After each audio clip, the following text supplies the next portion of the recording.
শফিক আহমেদ নামের এক ভাই প্রশ্ন করেছেন, আমার স্ত্রী নামাজ পড়ে কিন্তু তার নামাজ আমি সূরা ফাতিহার স্বাভাবিকভাবে পড়ার আগেই 2 রাকাত শেষ হয়ে যায়, না করে রুকু না করে সিজদা। আমি বিয়ের পর থেকে বুঝিয়ে আসছি, আমি সামনে থাকলে ঠিকমতো পড়ে, আর কোরআন হাদিস অনুযায়ী আমার হুকুম কি, আমি কি করতে পারি?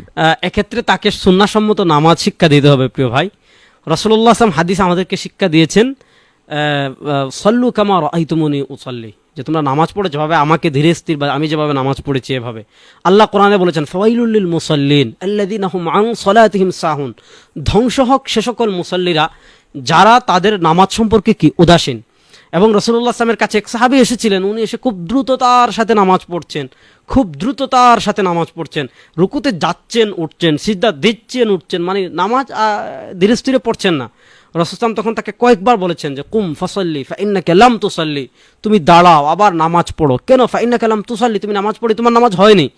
এজন্য নামাজের তাদিলে আরকান যদি না হয়, ইচ্ছাকৃতভাবে কেউ তাদিলে আরকান প্রত্যেকটা রুকুন ধীরস্থিরভাবে আদায় না করে, যেমন সিজদাতে কোনো মতে সিজদা গিয়েছে উঠলো, ফরজ আদায় হয়ে যাবে, কিন্তু ইচ্ছাকৃতভাবে এটা করে নামাজ ফাসিদ হয়ে যাবে। আর অনিচ্ছাকৃতভাবে করলে তার তাদিলে আরকান এটা ওয়াজিব, এটা না হওয়ার কারণে তখন তাকে সিজদা সাহু দিতে হবে।